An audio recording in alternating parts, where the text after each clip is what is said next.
Testing, testing, testing, testing.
What's the word? What's the word? What's the word? Y'all, I'm back. What's the word? What's the word? What's the word? Y'all, I'm back. We in here. Let's get this shit cracking.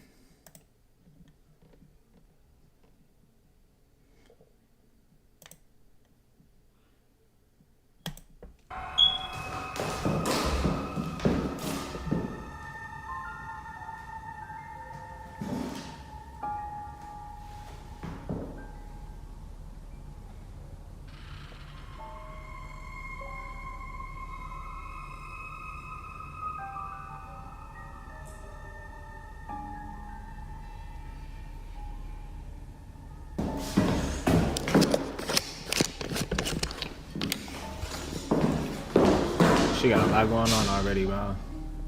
This door just opened by itself. Go ahead, do it again. You're on camera. Hell nah. She was just reading a script to try to sell this house and put it on the market. She see this door open. It could have just been the AC in the house, right? You know what I'm saying? But she see the door open and immediately is like, do it again. Like she knows the shit is there. You knew this shit was in there the whole time.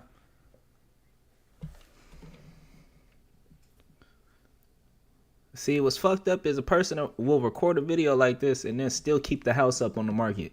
Then a nigga sign on the house, you know what I'm saying, put a down payment in, and all of a sudden they got all type of paranormal activities going on. These niggas are in all type of insidious situations. And yeah, bro, nah, it's just, that's a nasty situation.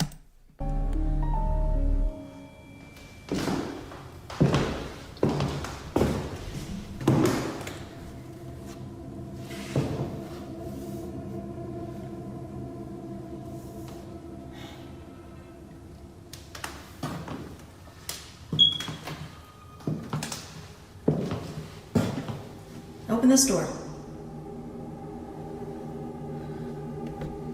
How about get the fuck out?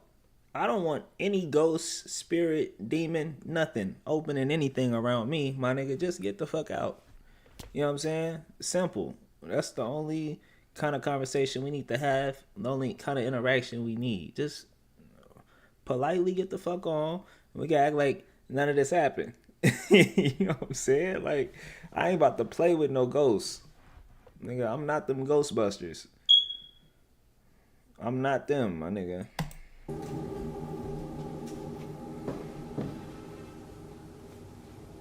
Go ahead, open this door.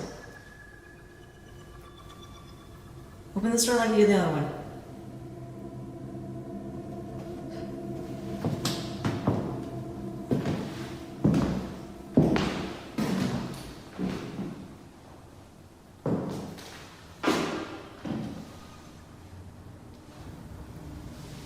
Come on, just move the glass or something.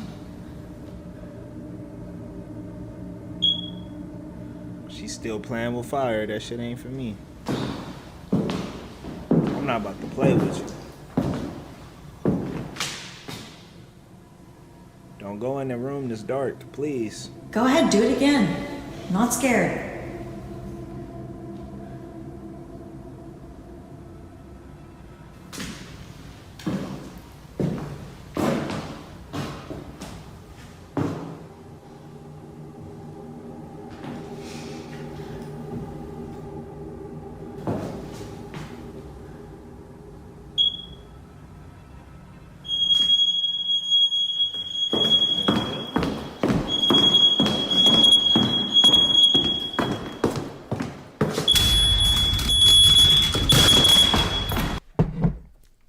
Time to wrap it up. Take that house off the market and get your ass out of there.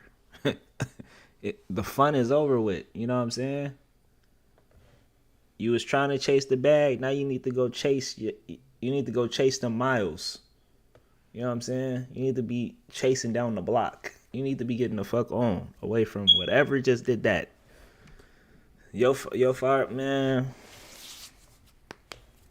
Niggas be talking about my fire alarm. Your fire alarm just fell off the damn ceiling unexplainably. Handle that. Get Out of there, please.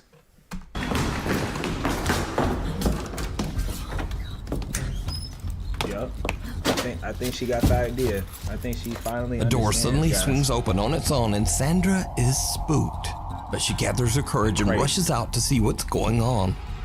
A glass of water sitting on top of the fireplace shifts and slowly moves as if it's being pushed by some invisible force. But things get even I missed that crazier one. as a smoke detector suddenly starts to beep before crashing violently to the floor. With that, Sandra has had enough and just gets out of there.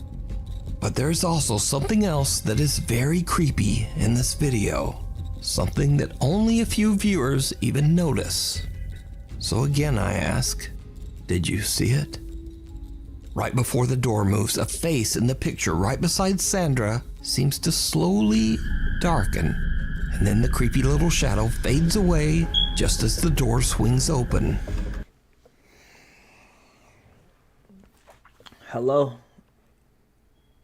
Yeah, hey, them folks playing with demons again. They out here playing with demons again. I tried to tell them stop. They don't listen to me. They don't listen to me here, man. I'll be like, I don't think the Most High would want you to do that. They be like, nah, it's fun. It's fun. It's cool. It's cool over here. No, nigga.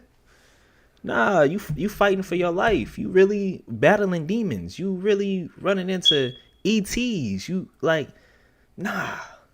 It's not all good, my nigga. You got a lot to worry about. No. Sandra says that she's experienced several unexplained paranormal events in this home, but this was the first time that she finally captured it on camera. Ride of a lifetime. Gustavo Alacares from Mazatlan, Mexico is celebrating his 10th birthday with his family in a small amusement park. After gathering his courage, the young boy goes on a roller coaster for the very first time. A total of 8 people get on the roller coaster, all Gustavo's family. His proud mother sits in the front and records a video of Gustavo's first roller coaster ride. But her camera catches something that Gustavo and his family simply can't explain. Something truly chilling.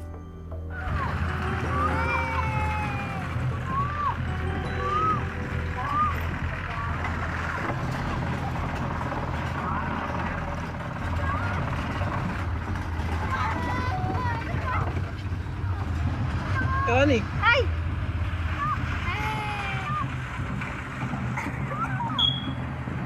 ¡Ay, mamá, me da miedo! ¡Ay!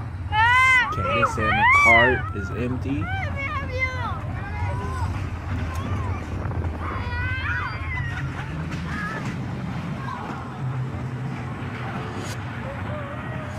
¡Oh, tu doña! ¿Otra vez?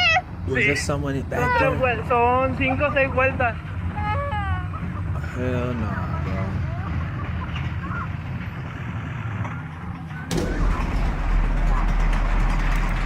What was that?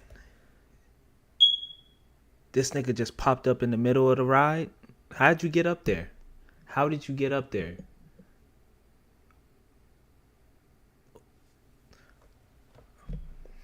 We gonna say this nigga snuck on because there's no way.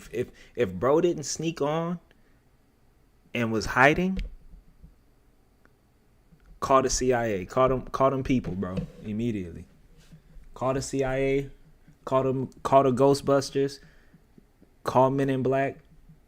Call the FBI. Call all them. Call anybody you can. Call Batman. Call Spider-Man, nigga. Call Constantine. Call somebody. Go like Ghost Rider. Anybody that can help.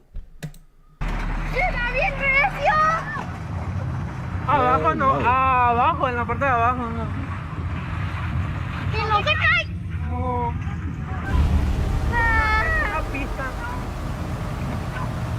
¡Ay! No one sees it. This is horrible, bro. Can you imagine looking back at your footage and originally there was nothing there, and you go back and see it was something there? When you look through your photos, that is the scariest shit because you didn't know then. That means that motherfucker could have been following y'all the whole time. ¡Ay! It's cool, the little kid having fun though, man.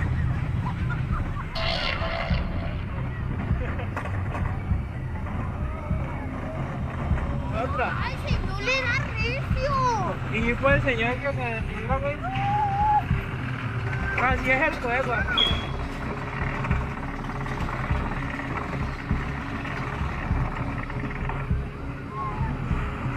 ¡Tira un brincolín! ¿Cuál?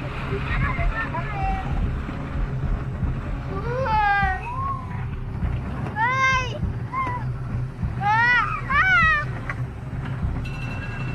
¡Ay, aquí donde va! ¡Me da miedo!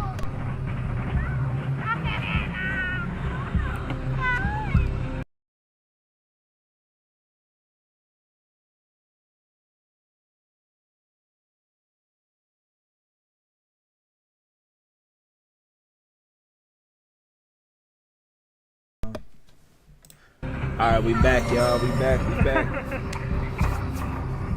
You see, none of Gustavo's family got in the last cart on the roller coaster, and it's empty for most of the ride.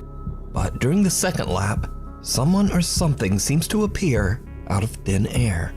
The figure is hardly noticeable at first, but then I want to watch something else, man.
On for a good anime. So Alright, y'all.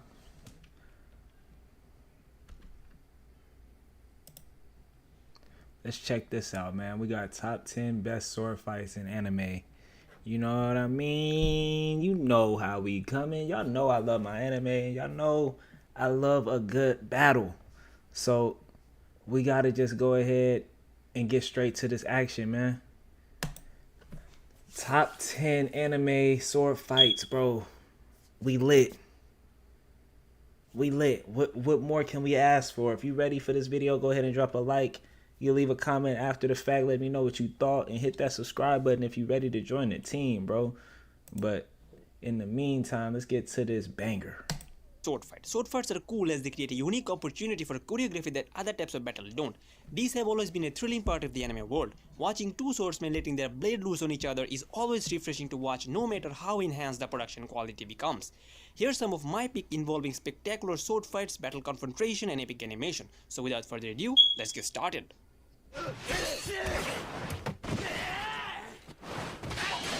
Oh, them boys getting active, ain't it? Hyakkimaru's journey has been a long one, and when he meets his The brother for the athleticism, final the confrontation, angles, the completion of his animation, quest is at the hand. fluidity. I find it so fitting to have our protagonist's own sibling to be the last Fire. obstacle in his mission to become whole again.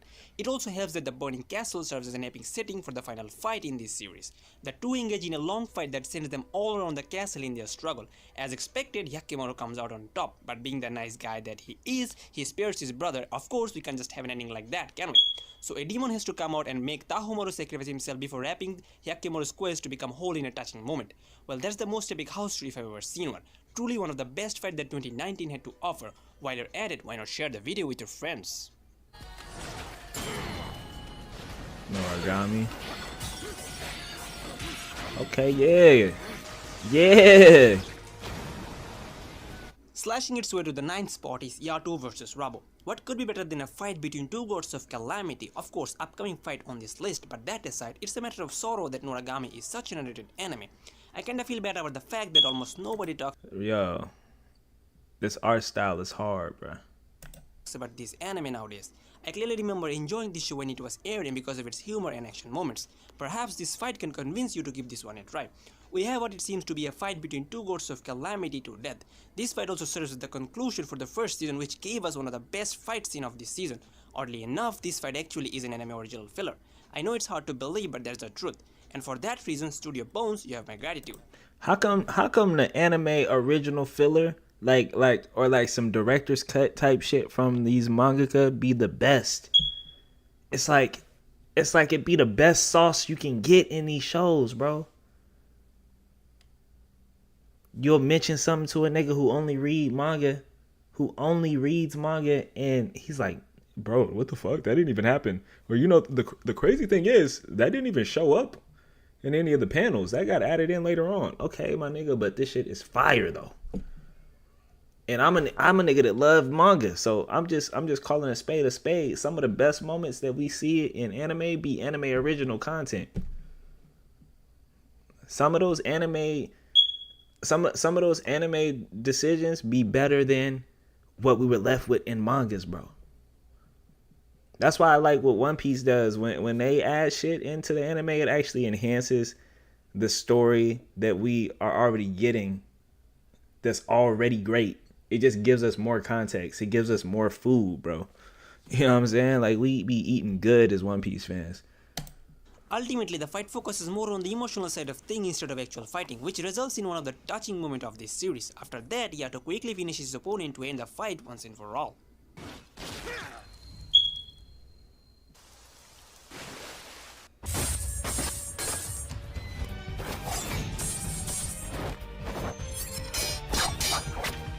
Any love for Princess Principal here? Haven't seen a lot of fans, and that's a big shame because the show is they really getting interesting active. in She its doing setting all and type overall of feel. somersaults If you and need to give me shit. one reason to watch this series, I'd send this fight right at you.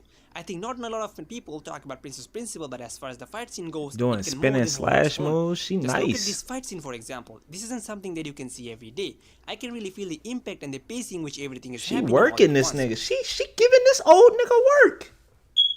He can't even keep up. She jumping off the walls, tap dancing on chairs and shit, back flipping off, hitting a somersault with a slash combo.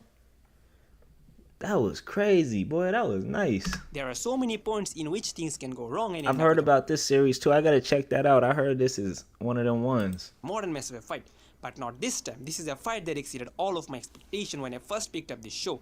Please do check out this show. It might be worth your time.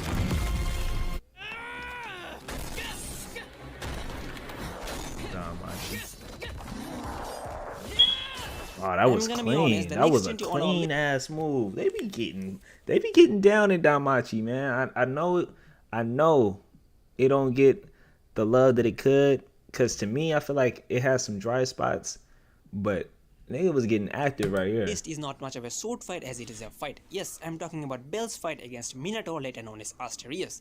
Danmachi has his fair share of great fights in its seasonal rundown, but this fight holds a special place in my heart. The reason being, this is the moment when Bell finally confronts his fear of the Minotaur.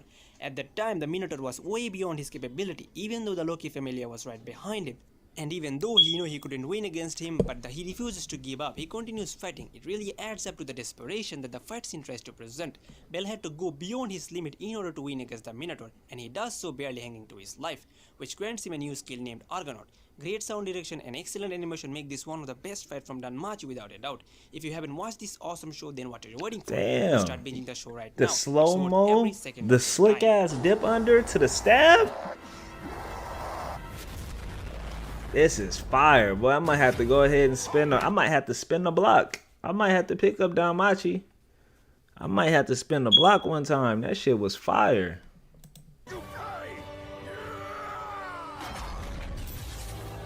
Damn, I wasn't expecting that. Well, here's the battle between the underdogs. Woo. I ain't gonna lie, I was not expecting that crisp ass slash animation to come out. I'm all about slashing animations, bro. I'm all about like energy, explosions, like all type of shit like that. As I move on to Berkoli versus Dark Lord And Vector, anime, of the course. last core of the Sword Art Online's War of Underworld went off to a fast start. After the controversial start of the season, I can see that a lot of people were brought back by this amazing fight that followed in the episode Shit after. is And it wasn't amazing. Kirito's return that got people most excited. That would have to wait I'm over here talking about I wasn't expecting that. Boy, I watched this season. What am I talking about? for another 5 or 6 more episodes. It was Berkeley's fight against Dark Lord Vector. Prior to this fight, we barely saw much of what Berkeley This shit was could really do, beautiful, but this bro. fight should prove that he is more Niggas saw this and said, "Nah, I don't watch Sword Art Online." Bro, you're missing out, Goofy. You're missing out. How the fuck you don't watch Sword Art Online and you talking about you like sword fights? They got some of the coldest. Sword Art Online got some of the coldest sword fights. Period. And at the end of every arc is always a fire battle. more than deserves his moniker of the legendary hero and the strongest Integrity Knight. Going toe-to-toe with the Lord of Darkness is next to impossible. The leader of Integrity Knight did it. As for the similarities with the source material, I can say that some of the details were altered, which makes look the fight even more amazing. But I'm generally satisfied with what A1 gave us. This fight might not have been the most important one of the best adapted of this core, but in terms of visuals and presentation, this fight completely blows everything else out of the water. You can clearly see that A1 gave a lot of effort to make this fight look even more amazing than it already is.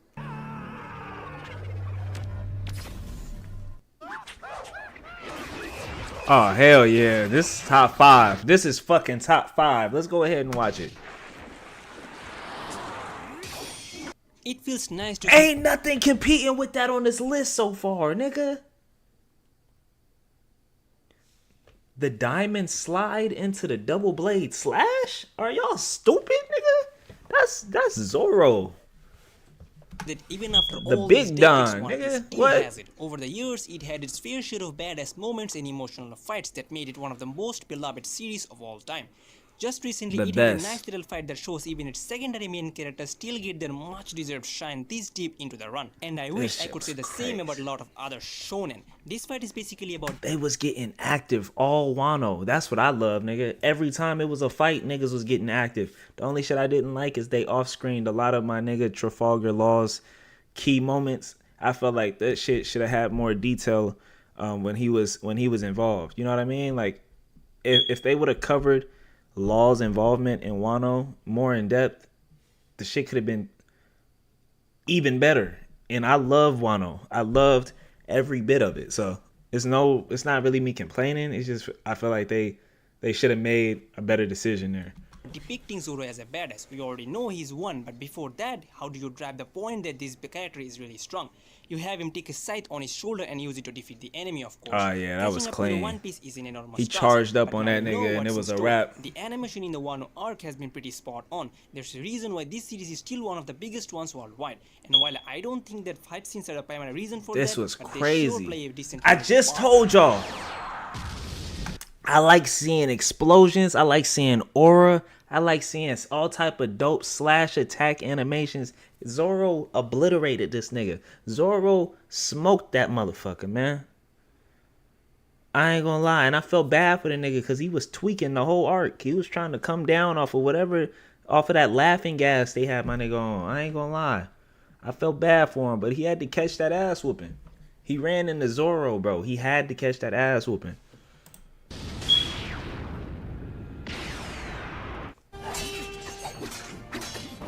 Sword of the Stranger, they getting active. After Nigga, their they was attention to detail to the footwork, the foot placement. Niggas was getting active. I ain't even. What's up with this? first conflict was interrupted. Nanashi and Loa Lang finally meet once more at the climax of the movie Sword of the Stranger. The powerful Loa Lang finally This is met a the movie? ultimate Yeah, I opponent gotta he's been tap waiting in. for, and it's on. Loa Lang's strength needs no further description. After tearing through people, one-man army style Look at among the other moves. feats, Look at the everyone knows what Loa Lang choreography is of capable the scene, Nanashi like- has to bring more than 100% to overcome the toughest challenge he has ever The faced. choreography The is two fight clean, all around bro. the arena. Despite receiving numerous injuries, Nanashi still continues to fight. What I And it's like a normal paced fight too. They not doing too much. These niggas aren't glitching off screen. They not like time leaping.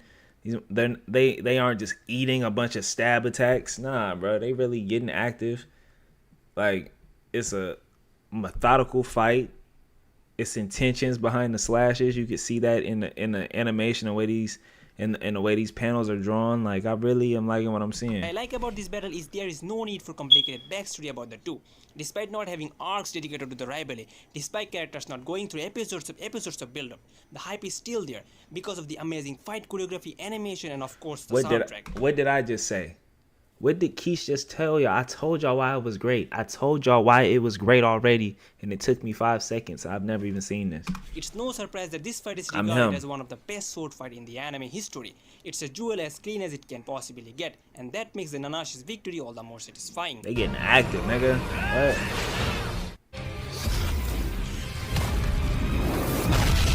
Oh my god. The bronze medal on this list goes to none other than Alter Saber vs Berserker. Simply put, Alter Saber vs Berserker is a visual treat from start to finish. They definitely broke the budget on this visual marvel, as these two behemoths so power duke it out. Saber was a badass when she was a noble servant. Is this nigga kicking pillars? I ain't never seen no shit like that. Is this motherfucker is kicking big ass slabs of stone. Can you imagine? I gotta see that again, bro. I might have to really watch Fate. I've been sleeping on watching Fate, and I know this shit has some of the best animation in the game. I just don't know. I'm not 100% sure if the story is pulling me in, man. I've tried. I gotta go back and see. Duke it out. But Saber this was shit a is badass when she crazy. was a noble Is he? What the fuck was that? I don't know if he's kicking them shits or punching them, but either way, it was raw. servant, but the Alter Saber takes things up a notch as she doesn't hesitate That's to strike clean. her opponent with all of her might. Look Throughout at the this fight, Shield shit. Saber and Berserk Look at this shit. What? This beauty exists and niggas be like, bro, I don't watch anime. It's fucking unfortunate, bro. Did y'all just see what just happened?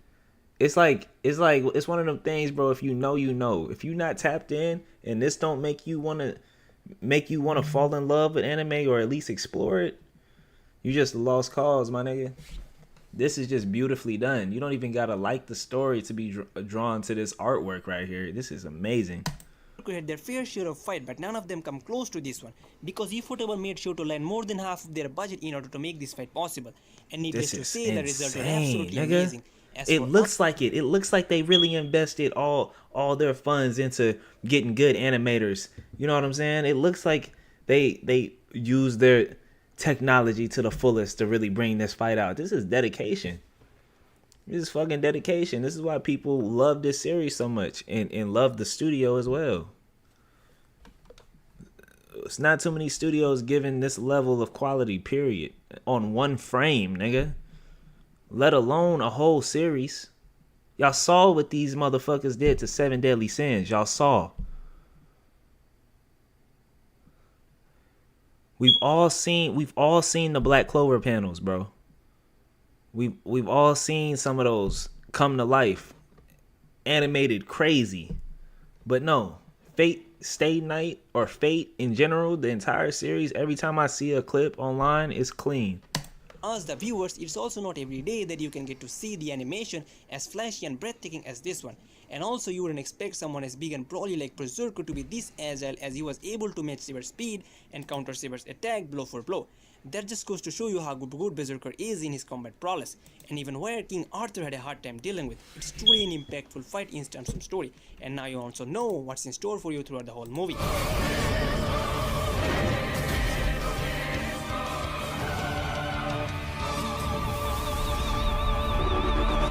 Fucking beautiful. Damn. Okay, come on. Get right. Gintama is usually a slapstick parody show, but when it decides to get serious, you get a fight scene like this. Being the charismatic main villain that Takasugi is, it's inevitable that arguably Takasugi's most awaited.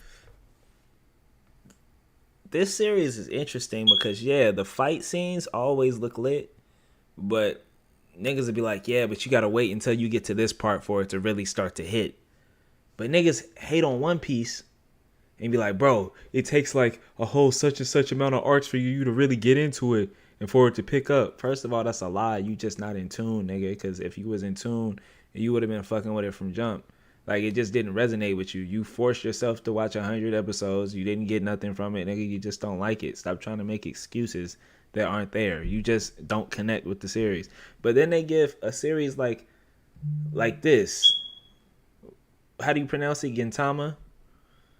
They give a series like this all type of leniency. I don't get it. How do you... This shit is like... You know what I'm saying? Like, it's cool, but y'all be lenient, bro. Y'all don't keep that same energy for One Piece, and I feel like it's because y'all know it's the best. Y'all be trying to figure out little shit to try to knock it down, but you can't. Fights the one against Gintoki, where the two settles it all. In the episode 304 of the Gintama, he looks to settle the score with Gintoki once and for all. The two squared off in an emotional double-headed episode that caps off the excellent Shogun assassination arc. As their past slowly unravels to the audience, the two fighters push each other to the limit, resorting to physical combat after simultaneously losing their swords. The emotional fight highlights Gintoki sparing his enemy, and the two showing mutual understanding. It is the climactic fight that everybody hit his ass with the head, but they getting active. It's not just the hands. It's not just the sword fight. It's the hands too. I like a gritty fight, bro, and I like when it's animated well too. I can get behind this. I give anime a chance, so I could picture me picking up Gintama and really having a decent experience. But I am gonna be paying attention. I am gonna be critical. I feel like niggas be lenient to this series, but very critical of other series, especially when it comes to new gen. Our friends turning bitter enemies is a surefire recipe to create a big-time rematch, and that's why it's my second pick. Damn. They getting active in that bitch, nigga. Fighting with one arm is nothing compared to the carnage I've been through. The number one spot on this list goes to Sieg vs Shiro Amakusa. The battle between Sieg and Shiro Amakusa serves as the conclusion and the final confrontation of this series. And needless to say, it doesn't disappoint in the slightest in terms of swordplay and fight choreography. I'm not talking about the plot armor that everybody seems to be angry about. Instead, let's just enjoy the breathtaking fight scene that A1 presented to us. Here, we get treated to a blood-pumping sword fight showdown between two masters. Even without an arm, Kotomine certainly doesn't give Sieg a moment to breathe, but he's awfully unprepared to face Sieg after inheriting both Siegfried's and Frankenstein's will. It's truly an amazing... These niggas look like they jumping in different dimensions, bro. This animation is crazy. How the environment is moving with the paneling and the camera angles. What the fuck? You got the clash marks. Those shits look hella clean. The colors are perfect. Nothing dull about this color choice here. It definitely is a great choice for the energy, bro. Fight scene. Seriously though, A1 Picture outdid themselves this time around. What the hell were you guys doing when releasing 70 These scenes? angles are insane, bro. Like the POV, bro. I know an animation studio is really about their shit when they give all kinds of like obscure and unorthodox angles that you typically don't get to see unless it was like panel drawn in a manga or something. Like when they are able to translate some shit like that into a series, I'm super excited. A great example is a series like this and what they just showed. And I would have to say High School of the Dead, bro. High School of the Dead, if you can get past the fan service, had some of the coldest action, period. Some of the coldest angles, some of the coldest fight sequences. Like, it was just dope, and it had a pretty cool storyline too, so you couldn't be mad at it there. Sorry, I get a bit frustrated when I think about 70 Scenes and Fate Apocrypha, considering that both series was animated by the same studio. Right here! Wait. Before you start bombarding in the comments section, would you please hear me out? I know whenever there's a talk about samurai anime and sword fight, 3 anime automatically comes in our mind. But this time around, I tried to bring a few underrated sword fights, so I had to cut them off of this list. But I can assure you that if this video gets enough recognition, I'll most certainly make part 2 of this list. Cutting all these niggas down. They don't stand a chance, do they? This motherfucker is a sword master for sure. Just move out the way. And tell your homeboys so they don't fall to the same fate. He ain't break a sweat on y'all. Matter of fact, I think he enjoying this. and of course I'll add fights from those series. So share the video with your friends. What's And this if you anime enjoyed called? the list, rated sword never there's a. It's truly an amazing fight scene. Seriously though, A1 Picture outdid themselves this time around. What the hell were you guys doing when releasing 7 Deadly Scenes, huh?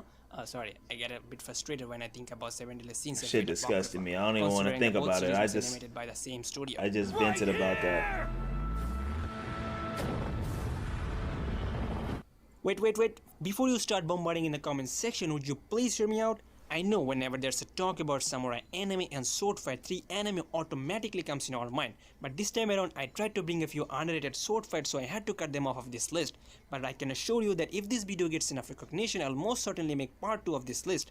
And of course, I'll add fights from those series. So share the video with your friends. And if you enjoyed the video, then you already know what to do. Take care of yourselves, and I'll catch you in the next one. I think that was a pretty cool video, man. Definitely some good picks. Definitely some good and dope fight scenes. We got to see some cool sword clashing. So, you know, we can't complain, bro. You know what I mean? Like, what's better in anime than sword fights? What's better than anime than hand-to-hand combat and sword fights? That's what the fuck we come here for. You know what I mean? To see the action. I love a great story, but the fights better be on point, or I'm going to get very bored when shit starts to get active. I don't want to be looking at no bullshit. You know what I'm saying? But yeah, man, that was top 10 sword fights, bro, in anime. Shout out to my guy Annie Studio. Shout out to Annie Studio, man. It was a good video you put together, bro. Appreciate you for that.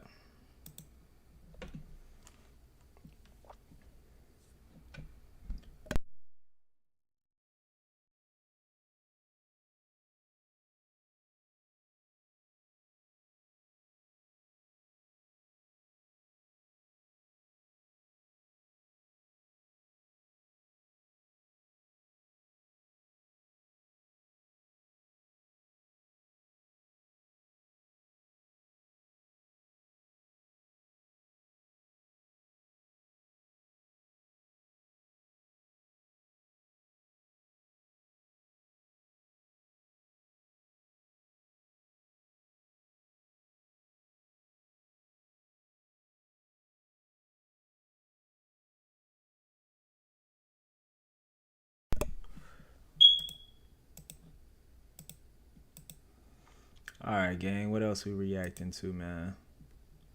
What else are we reacting to, bro?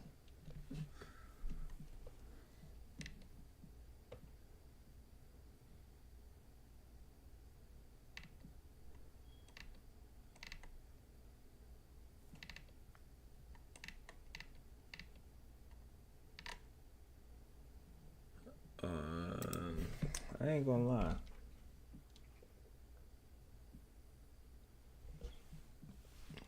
I ain't gonna lie. I think I'm about to go to Comics Explain, bro.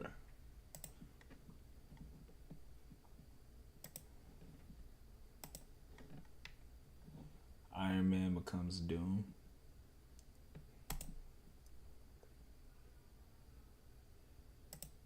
So as most of you guys are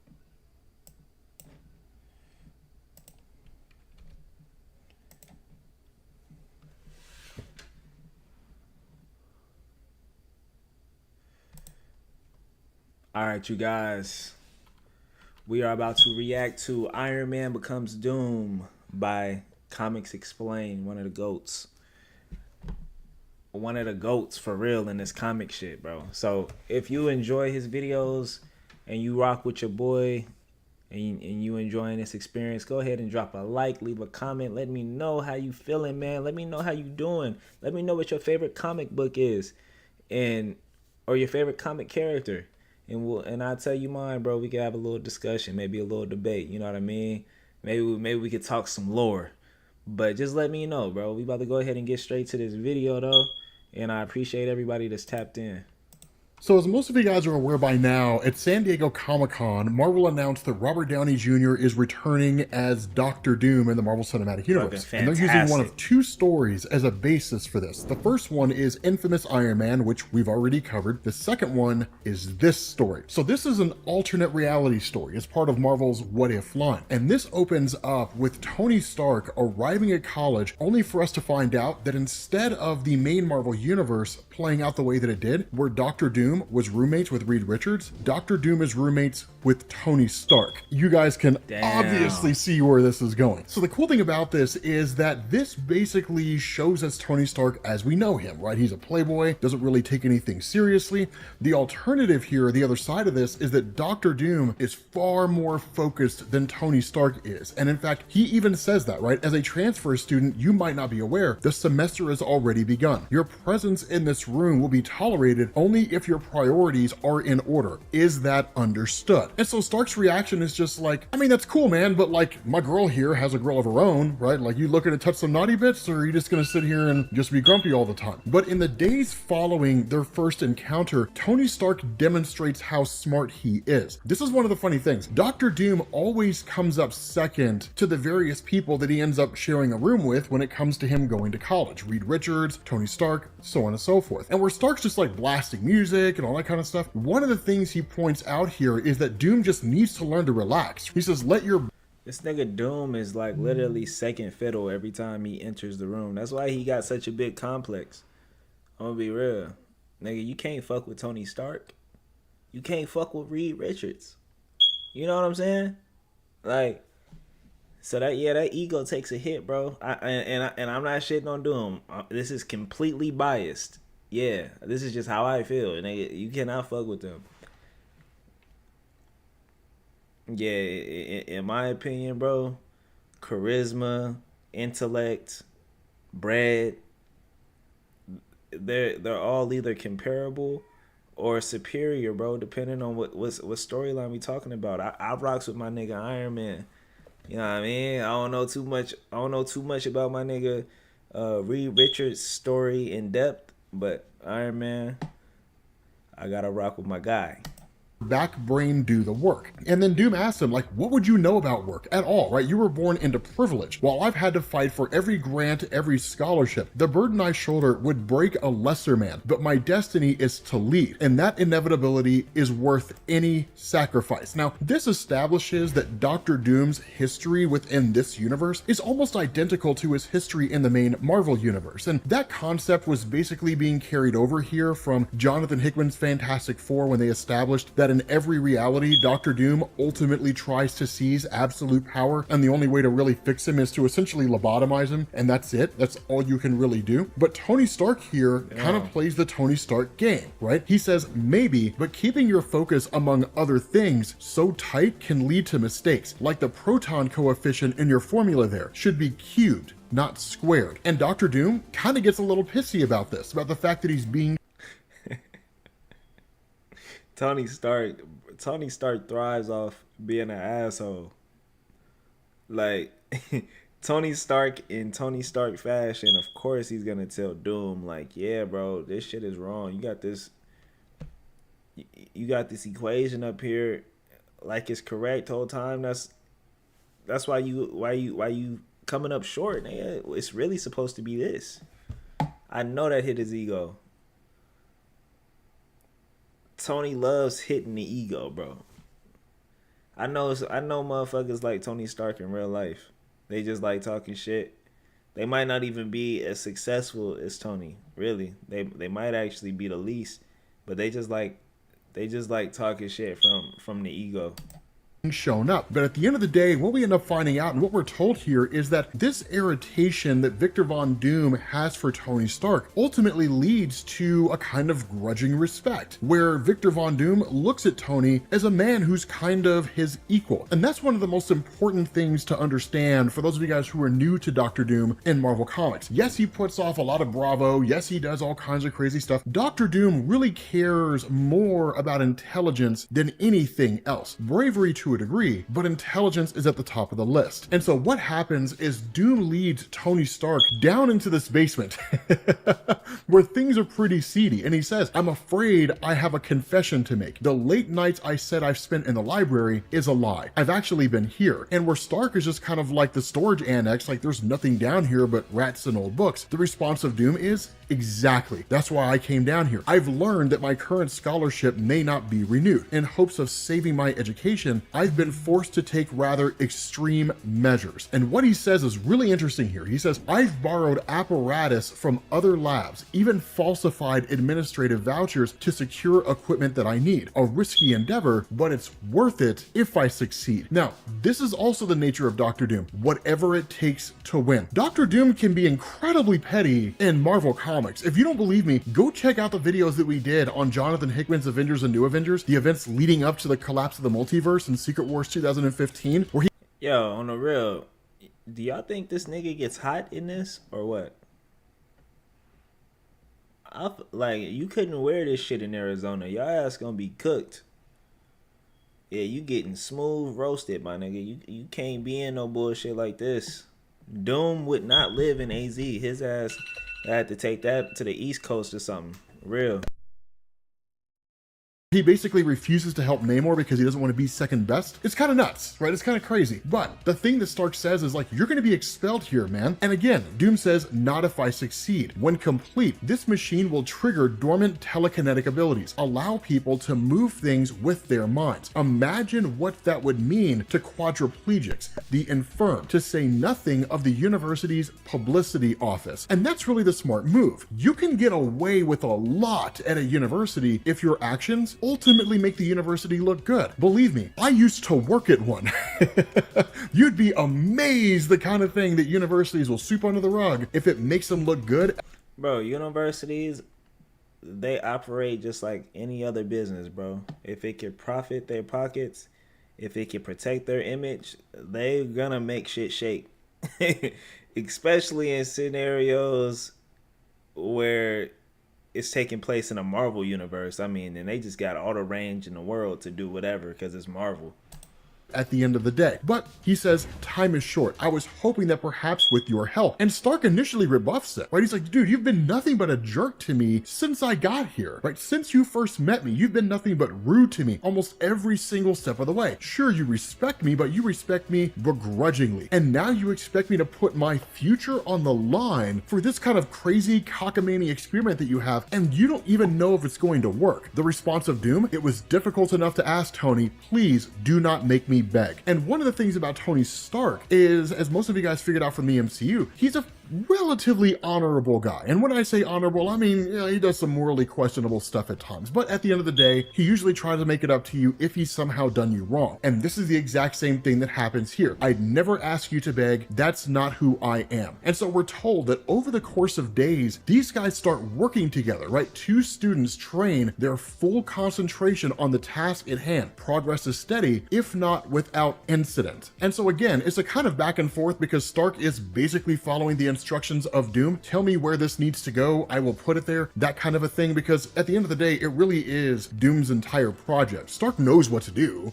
right? But it is Doom's project. And so, I ain't gonna lie. What Doom said, Doom and Tony Stark though, gotta be top two duos in the entire world of Marvel. Like these two and their brains combined, no one's stopping them. No one is stopping Victor Van Doom and fucking Tony Stark with prep time. Are you kidding me? They had a whole world on lockdown. Especially with a haircut like this, nigga, you gotta have confidence. That's terrible. Says here is like, ignore that particular device that you have. It's simply I'm scared of anybody really wearing this. If you really rocking this, my nigga, and you're in college, I'm scared of you, bro. Like, how old is Tony Stark right here? Probably like 22. Nigga, you look 30. You look 35. In 1945. reciprocal power boost. I'll explain more once the patent has cleared. And so the response of Stark, wow, brilliant and paranoid, you're some piece of work. And so finally, they finish this entire project. Stark sits down because he's going to be the kind of test bed here, and why wouldn't you, right? If there were an experiment that you could undertake that could give you telekinesis, and the downside to the experiment is that nothing could go wrong, then why wouldn't you do it? Worst case scenario, you just stay the same. And so what ends up happening is that restraints kick in. They lock Tony Stark in place. And then he's like, what in the world is going on? The response of Doom, oh, it's one of these things in case you prove to be dangerous. And then he basically tells the truth about what's going on. I'm almost sorry you've been a satisfactory assistant, but this seemed the only way to secure the resources I require. Resources you take for granted. It's really quite simple. Remember that circuit you questioned? It will indeed redirect Yo, I don't know what reference photo they used, but whoever it was in pure terror. This nigga looks horrified. Y'all think he just found out GTA was delayed again or what? Cause that was my face. Like, and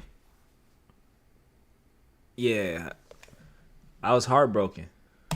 Mental energy from your cerebral cortex into mine. Telekinesis was a ruse, a carrot to dangle before your naive ambition. But with one touch of a button, our minds will switch bodies and everything that you have will be mine. Now, this is the big difference between this story and Infamous Iron Man. Infamous Iron Man was just Dr. Doom taking up the mantle of Iron Man following the death of Tony Stark at the end of Civil War II, the story that character assassinated Carol Danvers. In this story, Victor Von Doom is stealing the body of Tony Stark. They're swapping places. But the fact is, right, the process goes off without a hitch. Security guards come running in because they're alerted to all this craziness that's going on. Victor Von Doom emerges in the body of Tony Stark and says, you know, it was some crazy cockamamie experiment that he had. He said he was trying to help people. He forced me to be a part of this. Of course, they take the side of who they think is Tony Stark because one, he's a super rich guy, right? The halo effect. And two, because Victor Von Doom's not awake. He can't tell anybody what was going on. Not only that, it wipes his memories. So for the rest of this video, I'm just going to use the names Tony Stark and Dr. Doom. Just know those names are switched. And so what you do, as with pretty much all what if stories, you follow the Watcher, where he says questions become answers, even as solutions yield more riddles. And two lives briefly joined by chance part once more, following separate paths into an unmapped future. The young man who was once Tony Stark arrives on Latverian soil in exile and disgrace. With no money, no memory, he also finds no hope. As an ocean away, Victor Von Doom, in the body of Tony Stark, this nigga Tony Stark done been hoodwinked. He took your whole livelihood. Marvel loves doing shit like that. They did it to my dog Peter when they made him and Dr. Ock switch spots. That was weird as shit, by the way. And now they got Tony Stark in Dr. Doom's body, man. I know my nigga's highly confused. Like, bro, what happened? I was just up. I was at the top of the world. They sent my nigga to a country he's not even welcomed in. That's wild. Breathes freedom, reveling in his new body. The doors it will open, the position, the audacity, bro is in this nigga's body like he was born in it. He's super chilling. Look at the confidence when he with the cell phone. The confidence is saying he done already made at least 6 business deals in this nigga's body using his name. He just doing shit at this point. He about to use every resource Tony Stark has. A position of honor. This Dr. Doom a real backdooring motherfucker. How you gonna backdoor the nigga that helped you? Yeah, man, that's crazy. Opportunity and power. Now this is the best possible scenario for someone like Victor Von Doom, being able to operate behind the scenes, no one wiser to the fact that he's taken over the body of somebody else, but all the resources that it grants him, the technology, the whole 9 yards. Because again, for those of you guys who are unfamiliar with Dr. Doom, what makes him so powerful is the fact that he's this perfect merger between technology and magic. Not science and magic, technology and magic, which I guess depending on how you look at it, the two are one and the same, science and technology. But the fact is, right, he merges those two things and is able to achieve a wide array of capabilities. And so we're told, weeks pass, one life spirals downward, confused. Damn, nigga.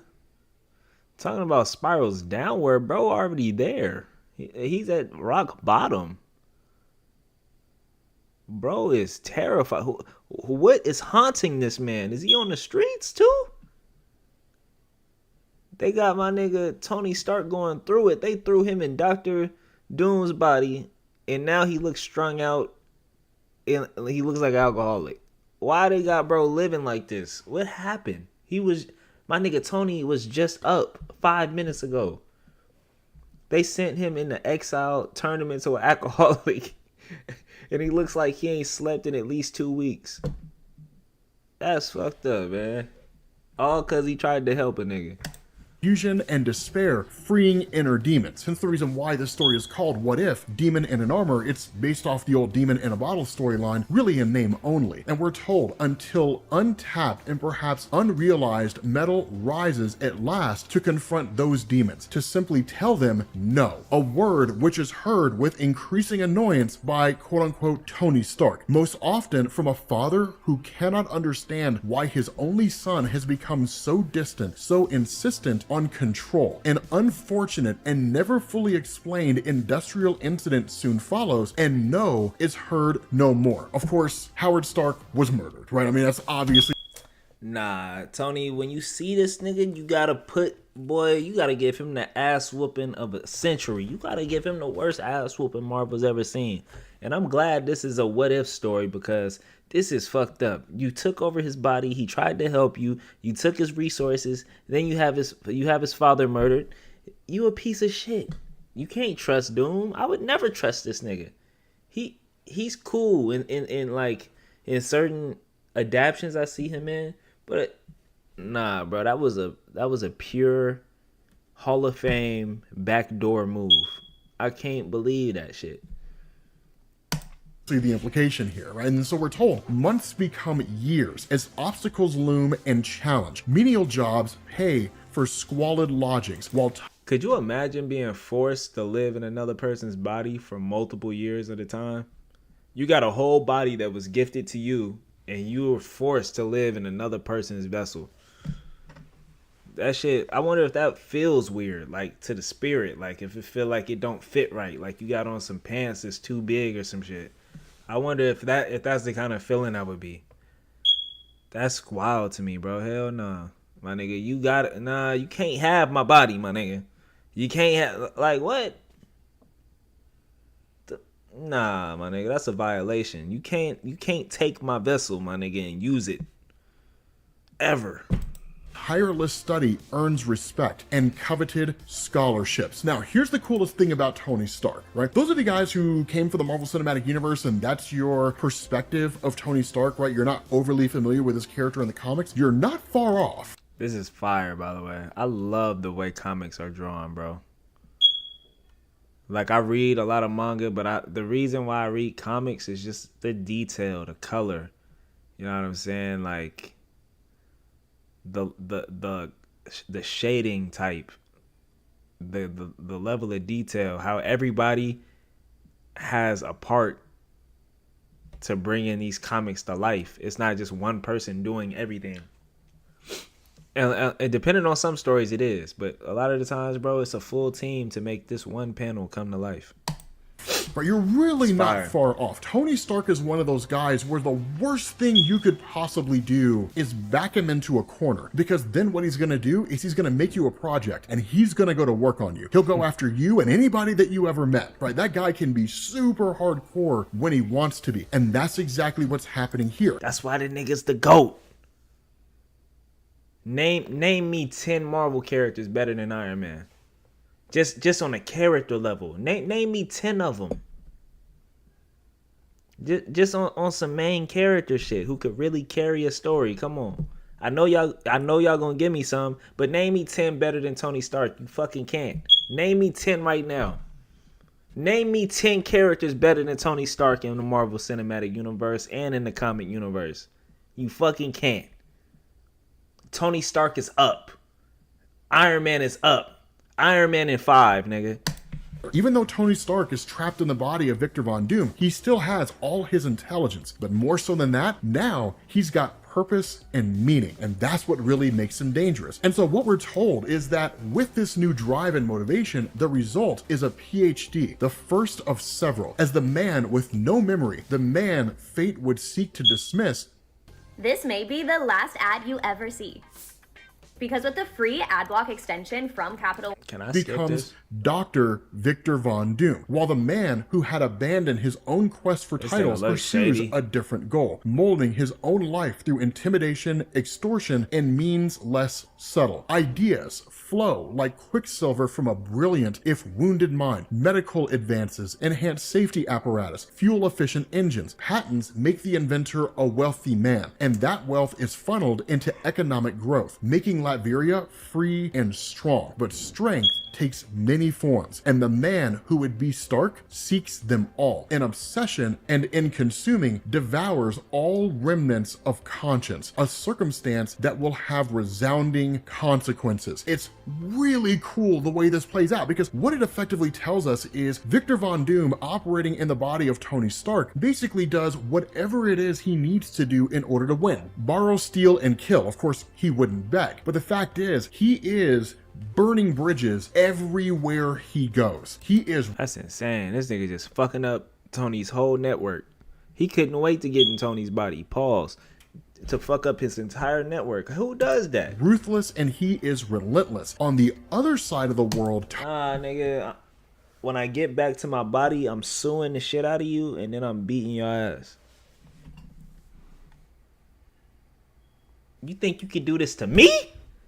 That's what I'm thinking if I'm Tony. You think you can do this to me, nigga? Okay. Okay, motherfucker. Yeah, you gonna see me. You gonna see me in court, and you gonna catch me 100 feet in the air dropping your ass with this Iron Man suit on. Promise you. Tony Stark in the body of Victor Von Doom is really gonna take this motherfucker for a long adventure. We just gonna fly around the world in the Iron Man suit. You know what I'm saying? If I'm Tony, I'm being super petty with the revenge. Nigga, we going 1,000 miles per hour in the Iron Man suit. I'm in the Iron Man suit, motherfucker. You flying all through the air and shit like this, trying to brace yourself. But we going for the adventure, motherfucker. And I'm gonna ask you questions like, why'd you do this to me? Why? That's if I'm Tony, that's what I'm thinking. Because bro, Tony, nigga, he took over your body. You missed out on your father's funeral. He's destroying all your network. He's taking advantage of every resource you have. And he's in your body. You gotta beat his ass. You got to. It's inevitable. The ass whooping for Dr. Doom has to happen. More of a philanthropist, right? He's pursuing goals that make the world better. And the reason why all this matters is because, as Victor Von Doom is told, Tony Stark out in Latveria and all this philanthropic work that he's doing, it's chipping away at Stark Universal's profit, and it's been doing it for years. And their latest energy advance, the development of the arc reactor, could be the last straw, right? Infinite energy forever. It would destroy. And you fucking up his money? You fucking up Tony Stark's money, Doom? Nah, Tony, you gotta give him some of these. You gotta give him some of these hands, bro. You can't go out like that, bro. That's your reputation, nigga. All you known for is money. All you known for is getting that money, Tony, and being smart, and he fucking it all up. He gotta see you about that, or he's gonna have to see me. Doom. I know this is a what if situation, but respect my goat, or you gonna have to catch these, my nigga. I don't care what kind of armor you got on. I'm punching through that. I don't care. I wouldn't give a fuck if the shit vibranium, titanium. Keeson 5. I'm beating your ass, Doom. In honor of Iron Man. I'd have to.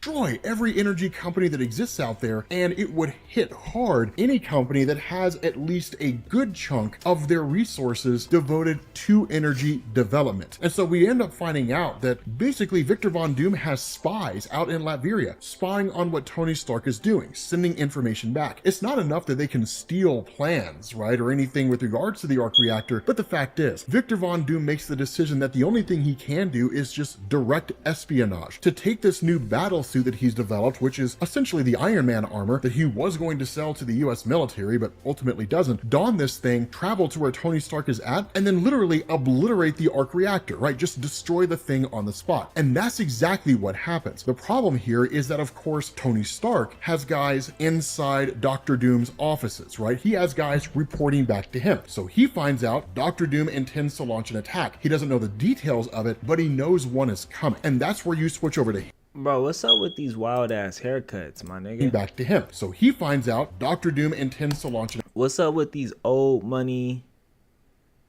Richie Rich ass haircuts y'all keep putting on these characters, bro? These 1945 ass haircuts. What time is this in, bro? What time period is this based in?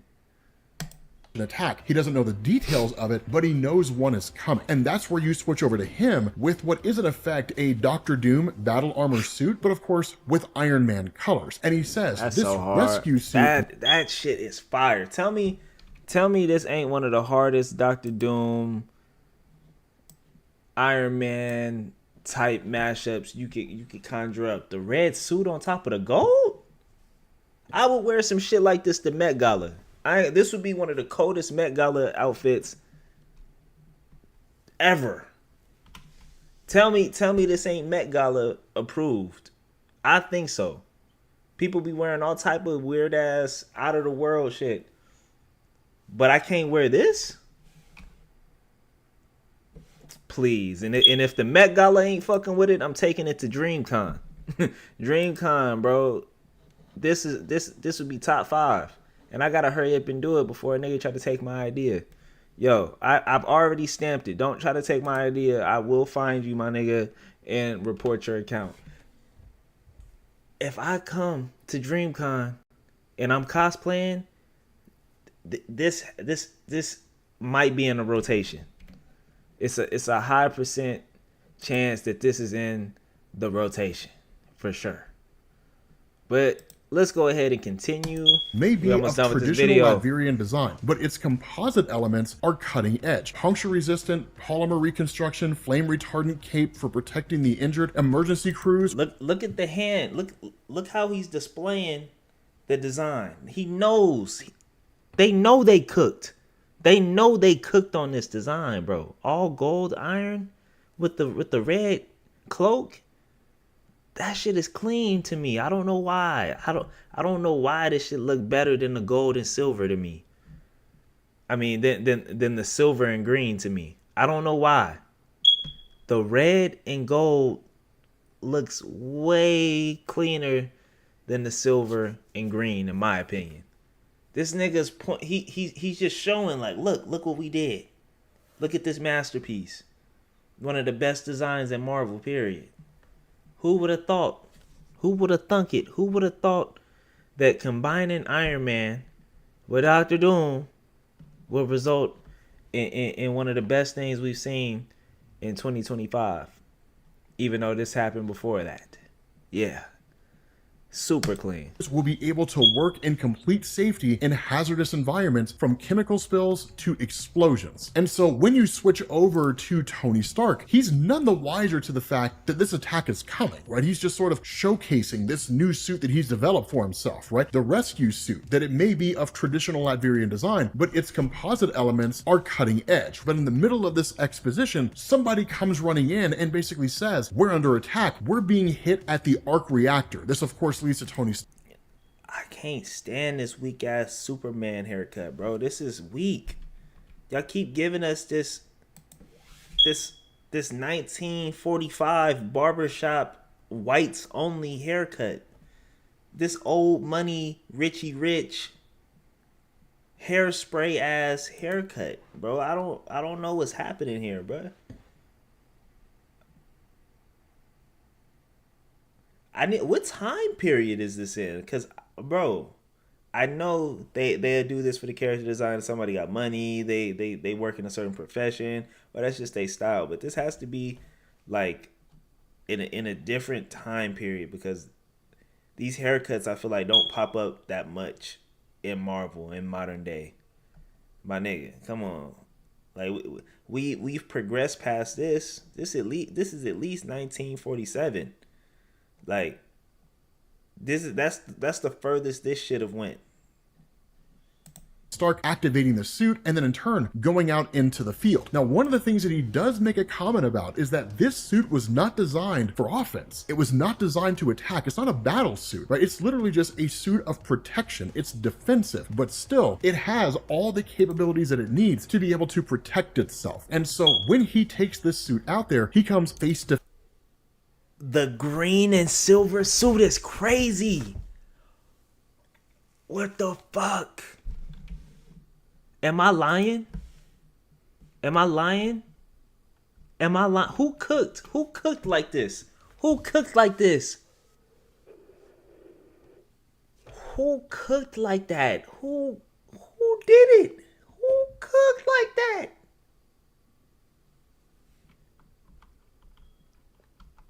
I ain't gonna lie, these niggas snapped, bro.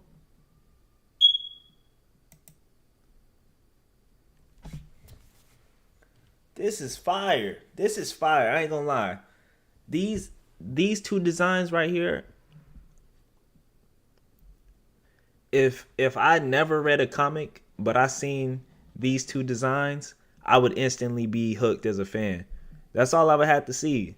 These, for some reason, are some of the best mash-ups and switch-ups I've ever seen in the Marvel Universe. This is a fire-ass, like, character swap. I'm not gonna lie to y'all. The face with Doctor Doom, and it's cool. What happens is that Doctor Doom relishes in everything that's been happening, right? He says there are many things you do not expect, but that's another story. As for your precious arc reactor, I've downloaded the key technology into my battlesuit. Much more practical than trying to extract it from rubble. This shit's so fire, bro. I can't lie to y'all. This is one of the best designs I've seen, period.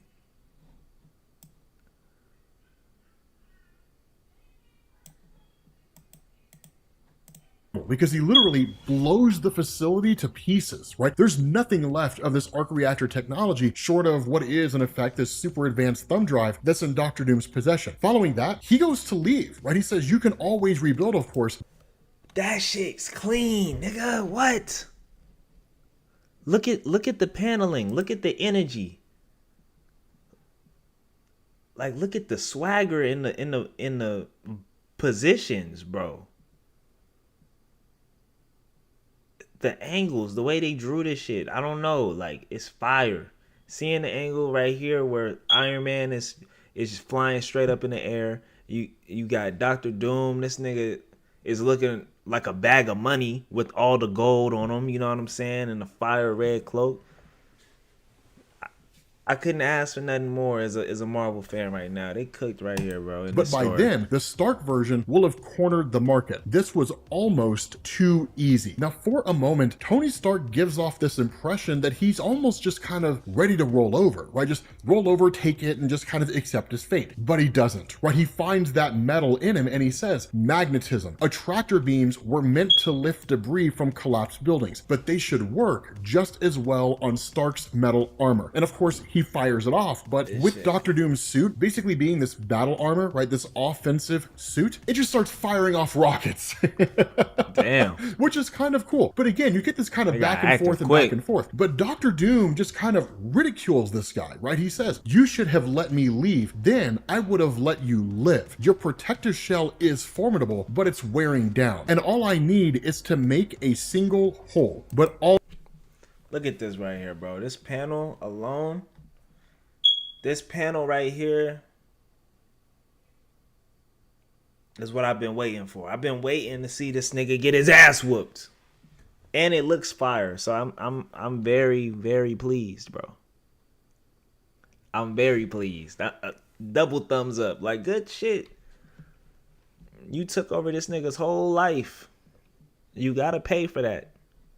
All I needed was to lure you close enough to do this, and fires off an energy blast that hits Tony Stark and sends him flying. More rockets come in. I mean, it's a full-on assault, right? Like bullets coming in. I mean, it's kind of a War Machine Iron Man hybrid with a suit of armor. But then Tony Stark picks up on something. He realizes this suit is able to react at lightning speed, almost as if it follows his thoughts. And that's when he realizes the suit itself taps into the brain of Victor Von Doom. So all he has to do is duplicate the frequency, override his mental commands. And that's exactly what he does. And then he just prematurely activates the rockets in the back of the suit and blows the thing to pieces. That shit genius. That's genius as fuck.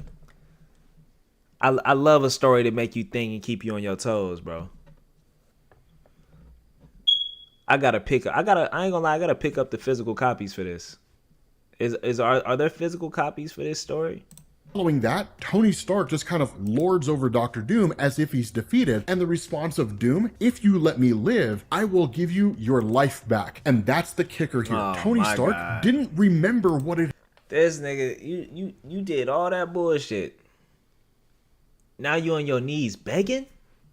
Hoe ass nigga!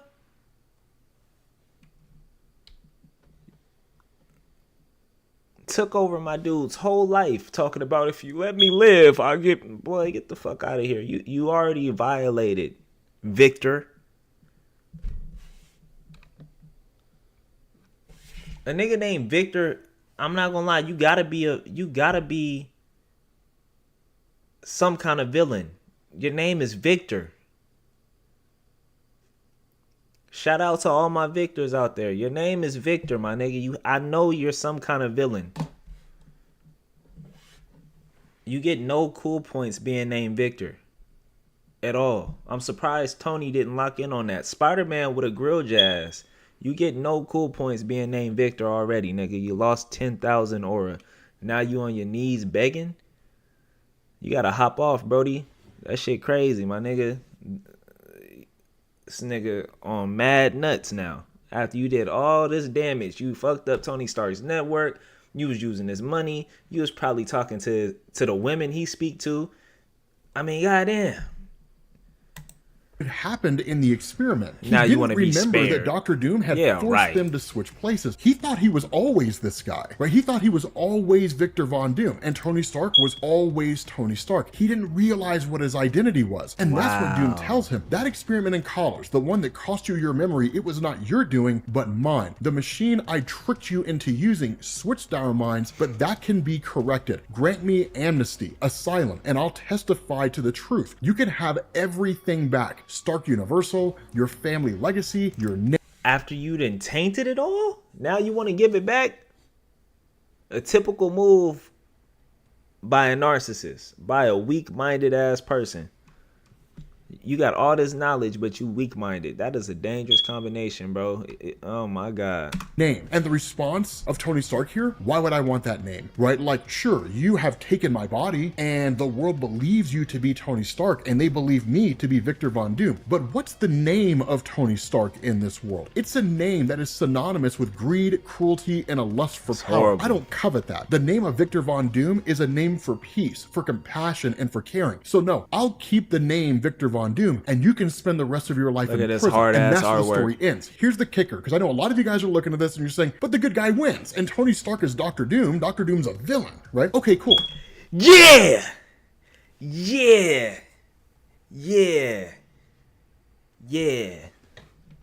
And with that being said, after my nigga got his much deserved W, much deserved triumphant victory, you know what I'm saying? Much deserved. Finally, you know what I mean? Now that he finally got what was owed to him, we can go ahead and close out this video. I just wanted to see my nigga Tony Stark, the real Tony Stark, not Victor Von Doom, get his lick back, bro. I just wanted to see him be successful. That's all I needed. I just needed to see my nigga at the top. I just needed to see my guy at the top. Look at this. It's beautiful. What more can you ask for? I appreciate y'all for tuning in on this video, man. I really do. If you enjoyed this reaction, if you enjoyed this story, go ahead and show Comics Explain mad love. Go ahead and show him mad love for putting this together. I really enjoyed this story. I gotta check it out myself, man. And we just gonna keep on grinding from here, bro. Appreciate y'all checking out this reaction, bro. I'll tap in with y'all. Peace. To my niggas that's live with me though, we got a whole lot more to react to, bro. I'm about to go ahead and take a quick restroom break, and I'll be back in here to continue this mission.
What's good with it, y'all? I ain't gonna lie, I think I'm about to just start chilling, man.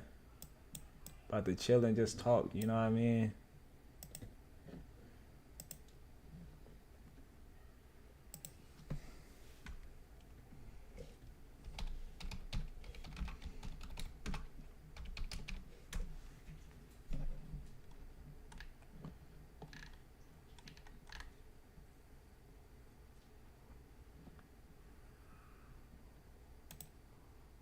Like a good neighbor, State Farm is there. Jake from State Farm, everybody. What's for dinner? Shop Fry's for appetizing ingredients and big savings, like 6.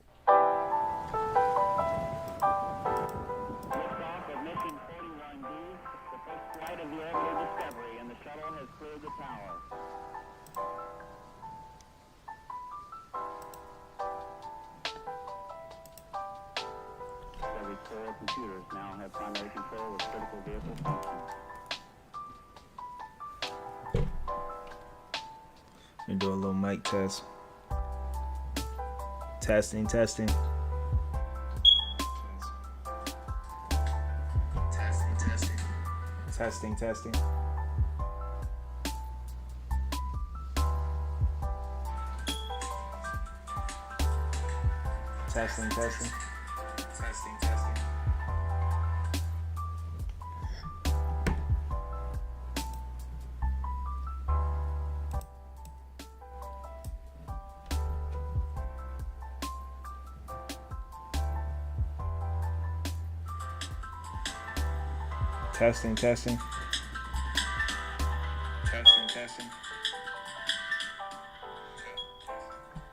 Testing.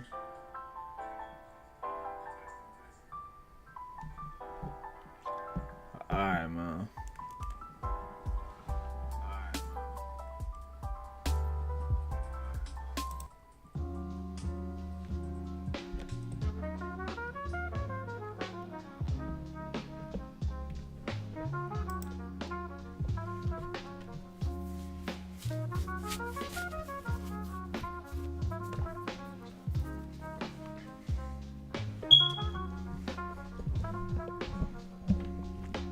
Look, I don't think people understand, bro, like the power of acting on now. You know what I mean?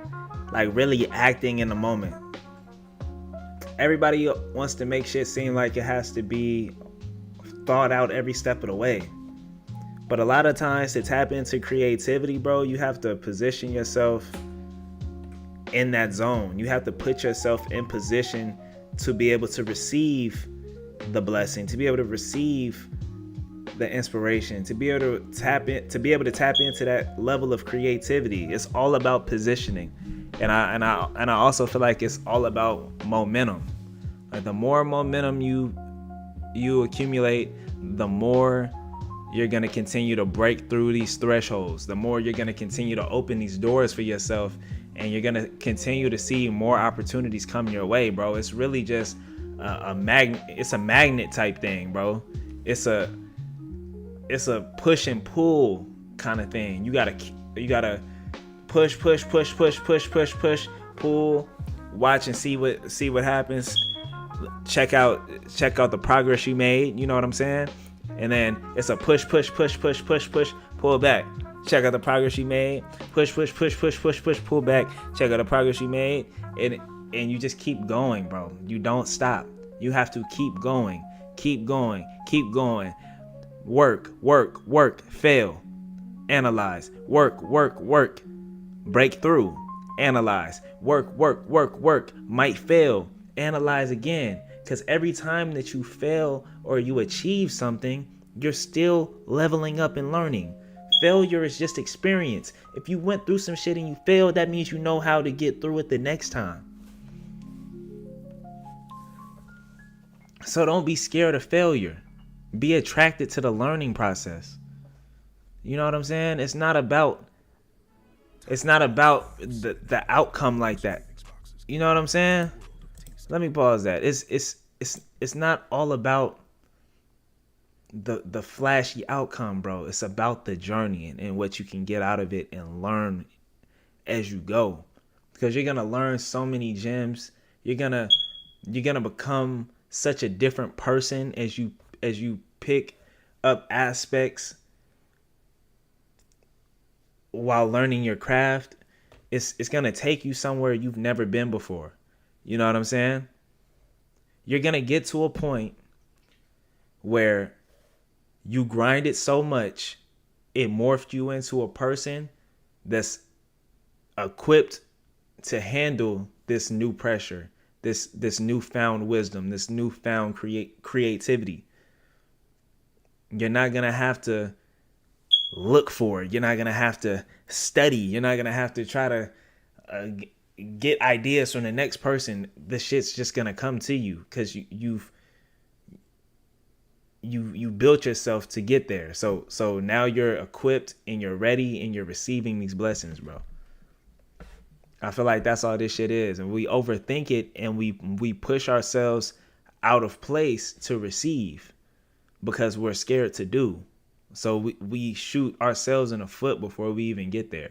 Stop shooting yourself in the foot. I said I'm done shooting myself in the fucking foot when it comes to my momentum and what I want out of this content creation and streamer and YouTube journey for myself. You know what I'm saying? It's more to this, and it's more for a lot of people. As long as you chase it and you go for it and you approach it, you can't fail, bro. You're just gonna continue to level up from there. So don't ever get down on yourself. Don't ever think that because it doesn't look like how this person did it, or it's not going a certain way, or not happening as fast, that it's not meant for you and that it's still not achievable. You have to continue breaking through those thresholds and continue to put yourself in position so you are able to receive what is pending. It's all about putting yourself in the room, bro. But y'all know this, though. Y'all know this already, bro. Y'all chosen. Y'all meant for this shit. Just have fun, man. I love y'all. And I believe in you. Go get that shit done. Go get that shit done, man. All right, now, bro, we are super chilling. We're about to just sit here, chill.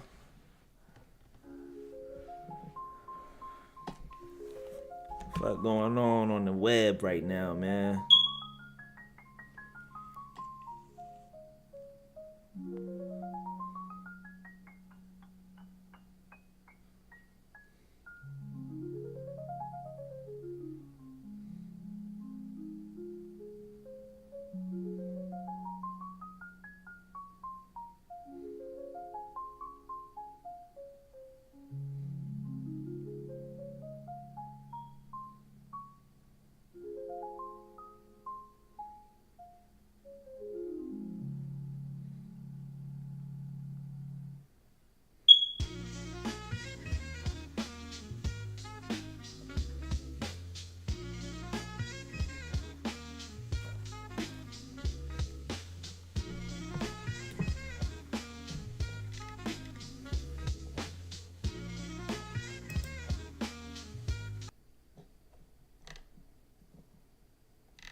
Let me try it. Let me try it. Little door.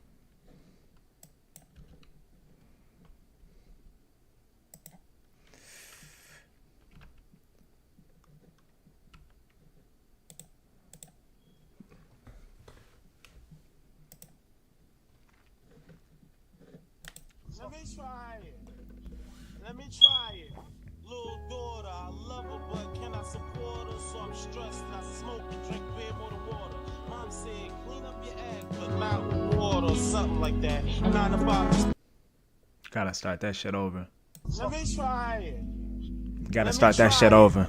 Little daughter, I love her, but can I support her? So I'm stressed and I smoke and drink beer more than water. Mom said, clean up your act, but not with water or something like that. 9 to 5 despise me a quarter, but if I can turn 5 to 9, I do it smarter and get 4.5 hard and get 4 soft for wood. The other half of the bottle of fabric softener, but I don't need that. Another mouth to feed, so I don't eat that. Take it how you need that. Then give me the feedback while I'm passing off the weed back. If you let them score, you ain't gonna never get your D back. Father beats, is it hard to believe that? It's shit. Yeah, I need a job, but I'm like, with a ski mat, flip a burger. I'm like, with a triple bean at. Take it how you need that. Then give me the feedback while I'm passing off the weed bag. You will never get your D back. Let them score, you ain't gonna never stop.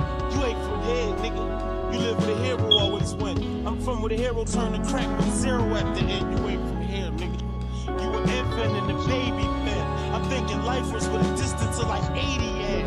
And while you was Marshall Brady in, I was 380 with Damien. And with Arabic niggas that just Arabian.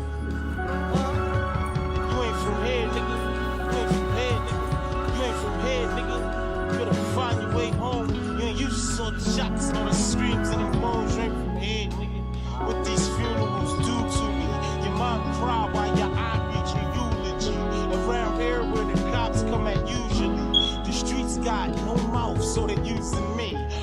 here, nigga. I'm from where the movers be. You thinking you are, I'm thinking where the movers be. Where the jewelers, where the jewelry. You a fool to me. These bitch ass niggas ain't put no tools to me. I'm from here, these niggas never went to school with me. It ain't no room, Holmes, unless you chillin' with a tombstone. That's what I mean by taking dudes home, back to their motherland. You ain't from here, you from another land. Look around, I ain't your brother, fam. Glock 40 wrapped in rubber bands. Glock 40 with the rubber gloves. Slugs, give him a face, only that is mother love. You ain't from here, nigga. You ain't from here, nigga. God damn it. You ain't from here, nigga. You frontin' in my face, faking on my block, you'll get put inside your place. You ain't from here, nigga. I got some guns your size, full as big as your kids, get your face circumcised. You ain't from here, nigga. This hell, my hood in disguise. I'm holy water in the desert, vodka mirage. You ain't from here, nigga. Put you where you be at. Philadelphia means pistol on my P-hat. Keep a pistol where I be at. I'm a pistol where I be at. Pistol whipping niggas like the pistol need to be smacked. Pistol beat niggas get pistol in they kneecaps. Pistol where they peek at. Get pistol where they speak at. Cause you ain't from here. You will get eaten when you seek that. Seek where you sleep at. Sleep with a creek at. Chopped up in the bag, your ass where you at. Young boy, old soul. You know, it ain't about it too much. Just what we do. It means ain't about nothing. Ain't about nothing. Feel me? This nigga snap, bro.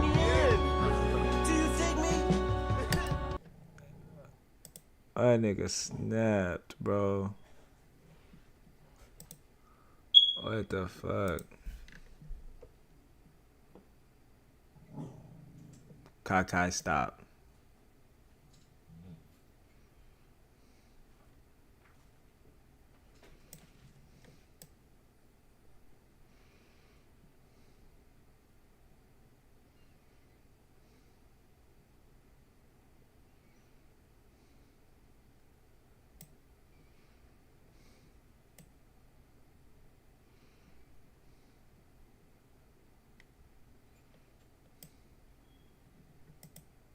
Real shit, I said the name of the game, get the chain, fucking fame. If it ain't about no money, I ain't fucking with you, gang. When I was tucked up in the chains, niggas ain't give me a holler. Well, 9,500, niggas ain't give me a dollar. That's the #1 problem. No respect, no loyalty. Business over bitches, that's #1 and most importantly. The day I fell, I knew y'all would be the ones that supported me. I'm calling phones, y'all hitting buttons, avoiding me. I was in my cell, boiling. Like when I touched down, I'ma kill something. That's when I caught myself like, nigga, get a deal with something. Eat a meal with something, getting rich and make them sick. The main ones I thought was real, they was fake as shit. Talking about they never changed, I needed help, they never came. Same time you making money off my name. No, it's fucked up in the game, cause God just had to show me who to keep close to me. And all the real you niggas owe me. Shit, my mind the one that told me, man, them niggas ain't gon' ride. When you down doing your time, they out here acting like you died. So I'm laughing with a smile. Switching lanes, and I ain't dissing on you niggas, no. I'm just spitting pain. This is real shit, flowing like the blood that's in my veins. Homie, feel this, cause it can happen to you both the same. I'm the only boy to blame, so I was down for you niggas. I would ride, I would die, bust my pound for you niggas. Like I was on quarantine, living like a poor thing. Niggas taking meds to kill the pain like it's morphine. Yeah, go ahead, sleep on me, you boys dream. And I be at it, chasing cabins, serving more cream. I had to separate myself from the lanes. Had to realize that me and niggas ain't the same, can't complain. I kept it 100, sunny and rain. Through the fame or the pain with real shit. I said, the name of the game, get the chain, fucking fame. If it ain't about no money, I ain't fucking with you, gang. When I was tucked up in the chains, niggas ain't give me a holler.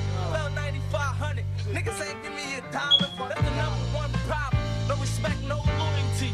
Business over bitches, that's #1 and most importantly. The day I fell, I knew y'all would be the ones that supported me. I'm calling phones, y'all hitting buttons, avoiding me. I was in my cell, boiling. Like when I touched down, I'ma kill something.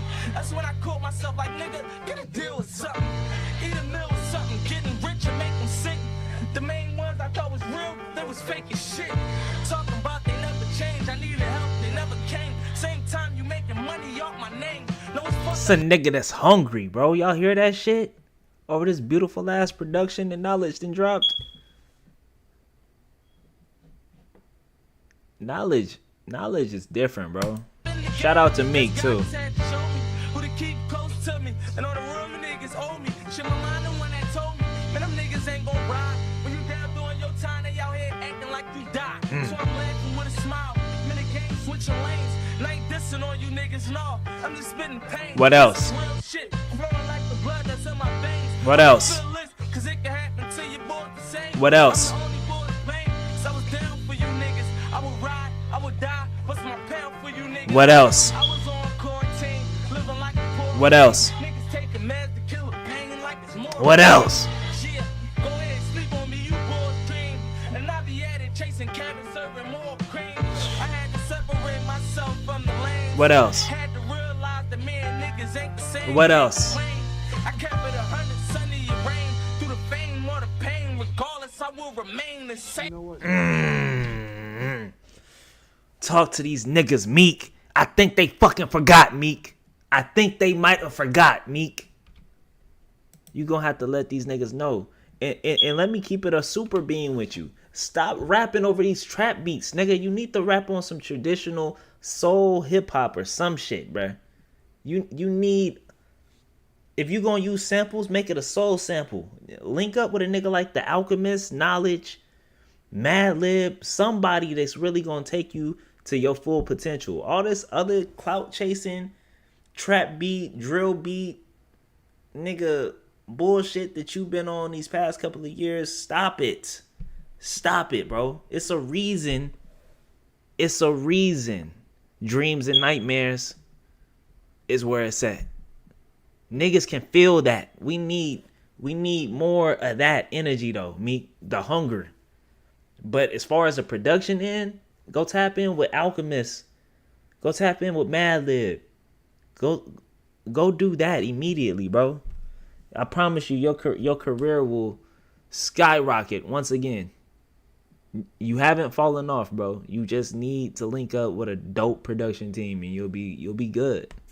You have nothing to worry about, bro, at all. But hey, man, look, I'm gonna go ahead and check out of this streaming session. For right now, we tapped in 2 times today. We ate.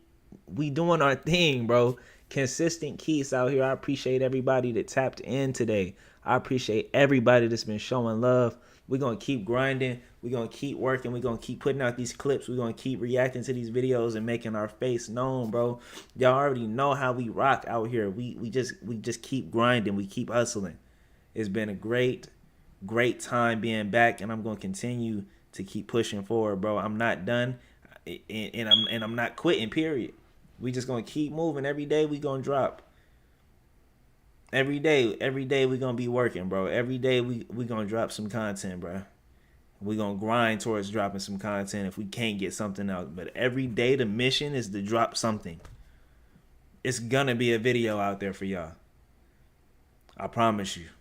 Or some kind of announcement. It's going to be something happening. We are grinding, bro. 2025 is our year. It's our breakout year, my nigga. 2025 is the breakout year, man. Let's get to 100 followers on TikTok, man.